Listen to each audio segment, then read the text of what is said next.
Yes, reka nongere ngusuze kandi nkifurize kugira ibihe byiza dukurikiye hano ni kwibendera TV. Uyu munsi turi kwa kane ni tariki ya 5 Gashyantare muri uyu mwaka wa 2026. Reka nongere mbahe ikaze mwe mwese rero amudukurikiye aho muherereye hose. Muri aya makuru twinjiyemo aka kanya ni munyemerere mbabwire ko Amerika yahamagariye abarwanyi ba M23 kuva ku butaka bwa Repubulika Iharanira Demokarasi ya Kongo. Ibi turabigarukaho mu kanya. Turagaruka ku mpinduka zikomeye mu ntambara yo mu burasirazuba bwa Repubulika Iharanira Demokarasi ya Kongo zimaze gushyirwa ahagaragara. Ibi turabyinjiramo ku buryo burambuye. Minisitiri w'Ububanyi n'Amahanga mu Rwanda ni Ambassador Olivier Nduhungirehe amaze kuburira abanyamurenge bahinyuza ukuri ku bibera umurenge. Ibi nabyo turaza kubyinjiramo ku buryo burambuye. Turaza kugaruka kandi ku bijyanye n'ibimenyetso bikomeye cyane by'ibibazo byimbitse bya politike n'imiyoborere mibi bikomeje kurangwa i Kinshasa. Byose turaza kubigarukaho ku buryo burambuye mu kanya. Hanyuma ndaza kukubwira ko umusirikare ufite ipeti rikomeye mu ngabo z'u Burundi yafatiwe mu mirwano y'ikaze mu misozi y'umurenge. Ibi byose turabyinjiranamo hamwe namwe no ku Ibendera TV. Hanyuma rero reka nongere ngusabe niba turi kumwe unyemerere unkorere like, ni ku bushake bwawe unyemerere unkorere like, uraza kuba ugize neza. Niba kandi ari bwo bwa mbere ugeza no ku Ibendera TV unyemerere unkorere subscribe, nabwo uraza kuba ugize neza no bigenza gutyo. Nitwa Mukaja, mwese mbahaye ikaze. Mu kanya gato cyane ndagaruka twinjira muri aya makuru ku buryo burambuye.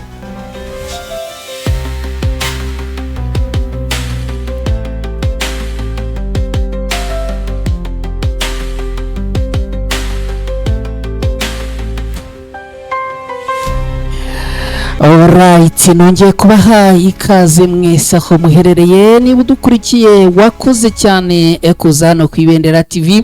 Reka nkubwire yuko nanjye nguhaye ikaze. Hari abantu badukurikiye mu bice bitandukanye batubwira ngo ntago tubasuhuza, ariko kandi mujye munanyemerera rimwe na rimwe munanyandikire mumbwire muri commentaire mumbwire muti duherereye ahangaha kugira ngo njemenya umurongo mugari w'abakunzi ba Ibendera TV. Reka rero twihuse duhere i Karongi mu burengerazuba bw'u Rwanda. Hari abantu benshi mutubwire yuko mudukurikira muherereye i Karongi. Hari abajyaga batubwira ko mudukurikira muherereye Rutsiro, sinzi niba mukihari.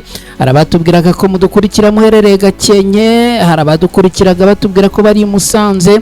Hari abaherereye Rubavu, hari abaherereye Gicumbi, hari abaherereye mu mujyi wa Kigali mu turere tugera kuri 3: Kicukiro, Gasabo na Nyarugenge. Hari abadukurikira batubwira ko baherereye i Kayonza mu burasirazuba bw'u Rwanda. Hari abatubwira ko baherereye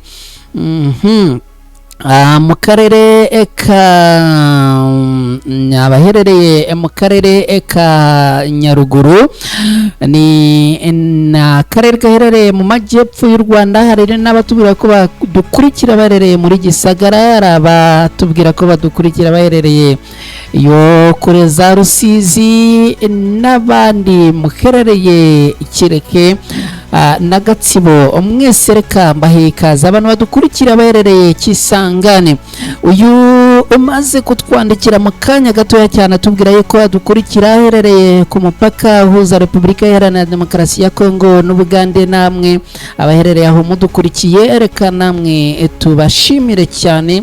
Abantu baherereye mu gihugu cy'Ubugande, abari mu Burundi, abari muri Kenya, abari muri Tanzania, ariko inshuti zacu zakadasohoka mwayaga mudukurikira muherereye muri Kenya, muracyahari cyangwa mwaragiye? Reka muze kongera mutwandikire niba mukitwumva, namwe biraza kudushimisha. Hanyuma hari n'abantu badukurikira baherereye muri Zambia, hari abaherereye muri Mozambique, namwe ikaze.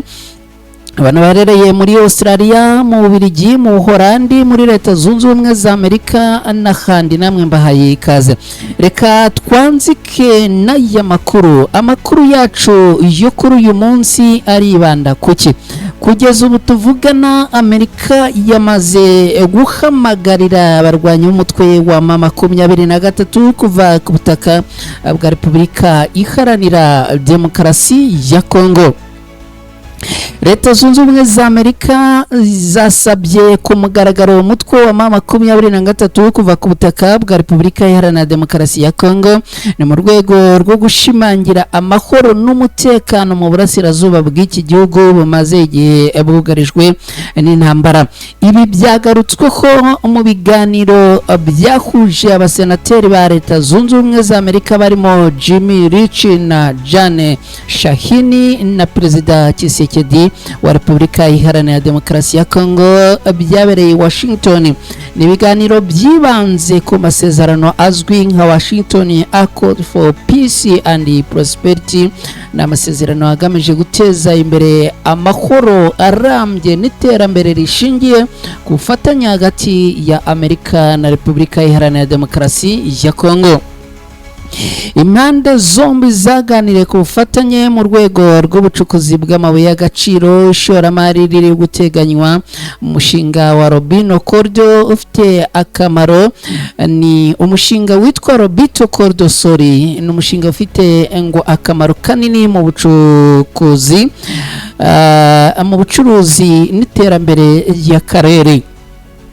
Abasenateri rero bakaba barasabye abarwanyi b'umutwe wa M23 kuva kuri ubutaka bwa Repubulika Iharanira Demokarasi ya Kongo.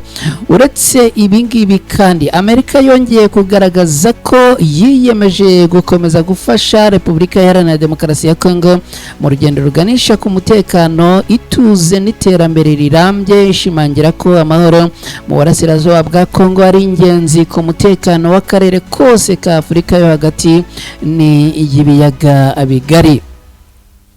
Abasenateri kandi usibye ibingibi banasabye Perezida Tshisekedi kwihutisha gahunda yo gukemura ikibazo cy'abarwanyi ba FDLR na Wazalendo.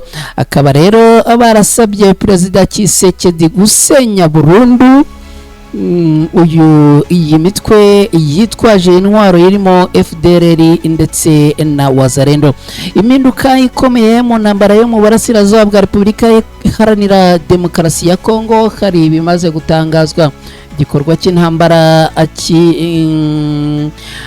kigambwe n'umutwe wa Alliance Fleuve Congo M23 ku kibuga cy'indege cya Kisangani ntikigarukira gusa ku rwego rwa gisirikare. Ni intambwe ikomeye mu mvugo yo muri politike bigenga y'intambara ikomeje kubera mu burasirazuba bwa Repubulika Iharanira Demokarasi ya Kongo, mu kuvuga ko bagabye igitero ku kigo gicungirwa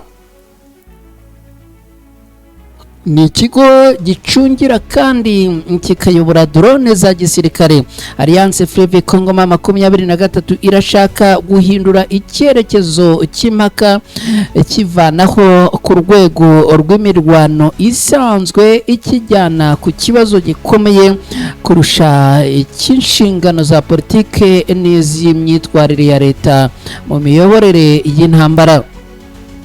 Nk'uko byatangajwe mu itangazo ryabo, icyo kigo ngo cyari ihuriro rikuru ryo gutegura, guhuza no gushyira mu ibikorwa by'intambara byiswe ibyica rubanda bigabwa ku baturage b'abasivile ndetse no ku birindiro bya Alliance Fleuve Congo M23 mu bice bitandukanye birimo Masisi, Minembwe, Walikale, Rucuru, Rubero, Karehe na Mwenga. Uru rutonde rw'utu duce ntiruvuzwa ku busa, ahubwo ruragaragaza ko n'ubundi hari hakomeje kubera imirwano ikomeye cyane.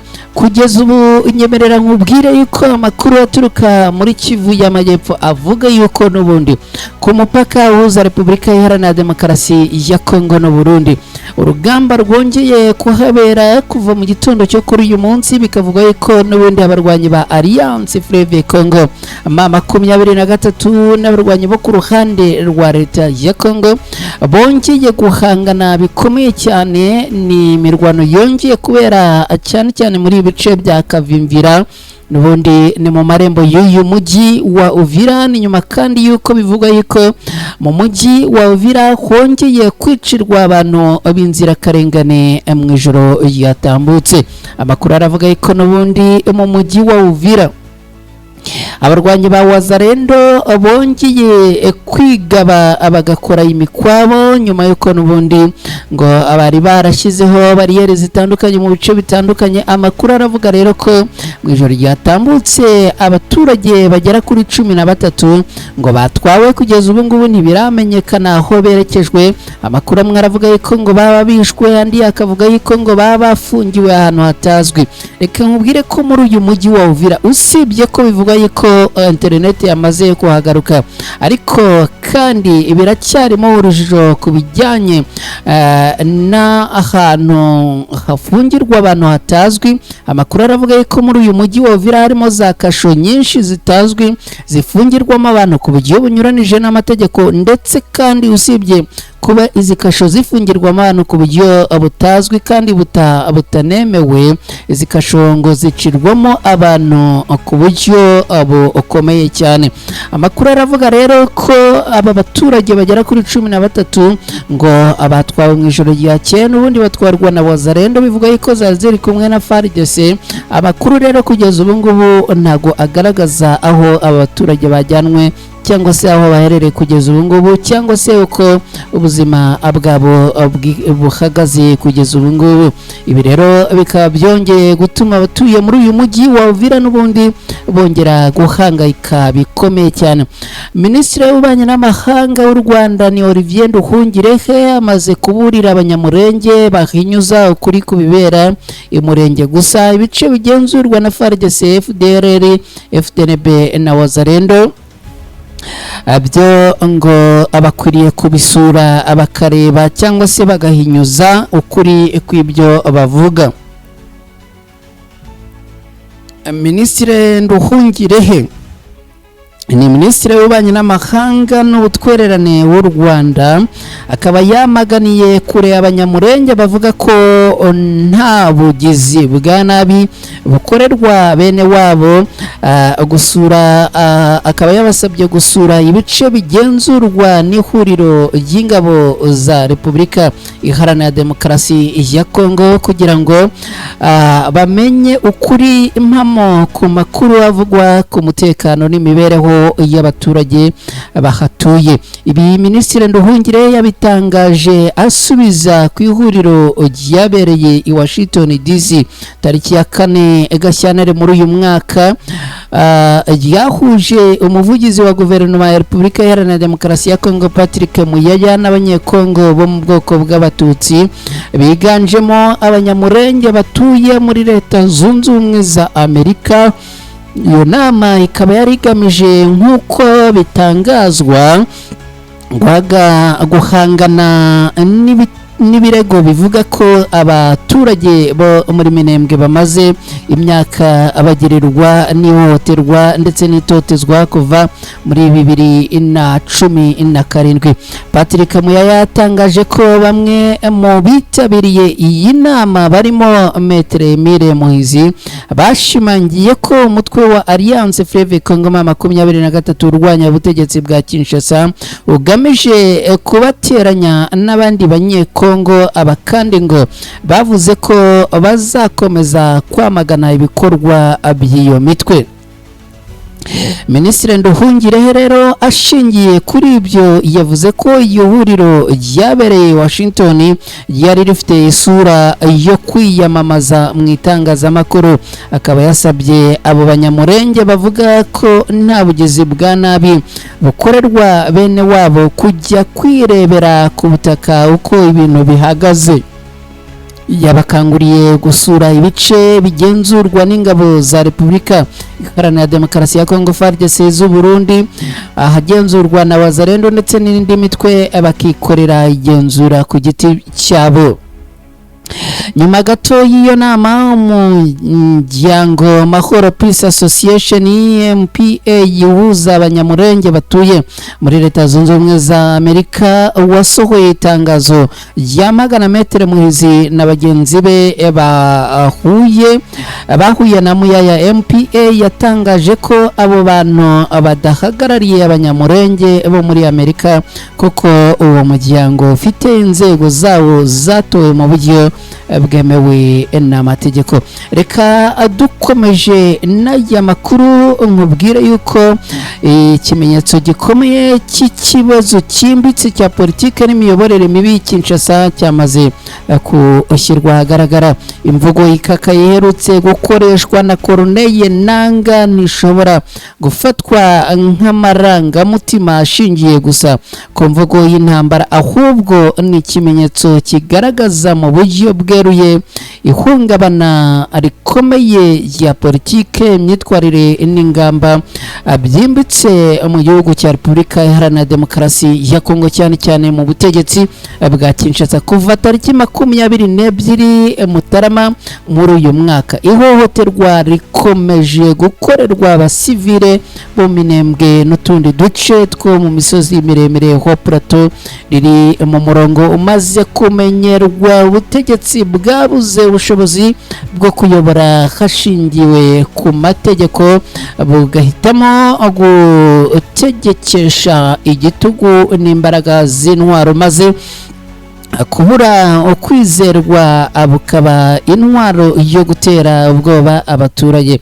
Ibi bikorwa bijyanye rero no gutera abaturage kuyoboresha igitugu ngo ni kimwe mu kimenyetso kigaragaza kandi gihari cyuko n'ubundi politike ya Kinshasa ikomeje kurangwa n'imiyoborere mibi.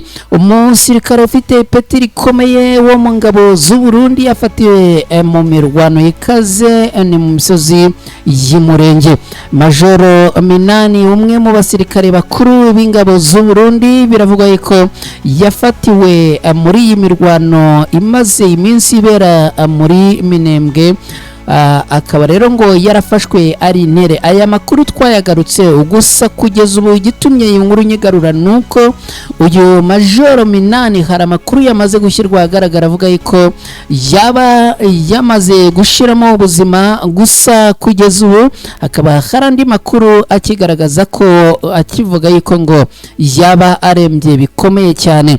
Gusa aya makuru aje akurikira iminsi myinshi y'imirwano ikaze aho ingabo z'u Burundi zifatanyije n'iza FARDC, imitwe ya Wazalendo, bagabye ibitero bikomeye ku baturage b'abanyamurenge mu bice bitandukanye bya Minembwe. Kugeza ubu ngubu rero ibintu bikaba bivuga yuko uyu ashobora kuba yaba yamaze gutakaza ubuzima, gusa hakaba hari andi makuru avuga yuko atakaje ubuzima ahubwo yaba arembye bikomeye. Gusa ibi turaza gukomeza kubakurikiranira kugira ngo n'ubundi tumenye amakuru arambye kandi arambuye ku by'uyu umusirikare w'ipeti rikomeye ryo mu gisirikare cy'u Burundi wamaze gufatwa amatekwa n'abarwanyi ba Alliance Fleuve Congo 23. Reka rero mbashimire cyane, nizere ko mukomeje kugubwa neza. Mbabwire ko aha ni Kwibendera TV, nge nitwa Mukada. Ni makuru agezwe ya masaha twari tugarutsemo, hanyuma ne munyemerere mbashimire kandi tugane ku musozo. Mukomeze kugubwa neza mukurikira gahunda za Ibendera TV. Bye, ciao ciao.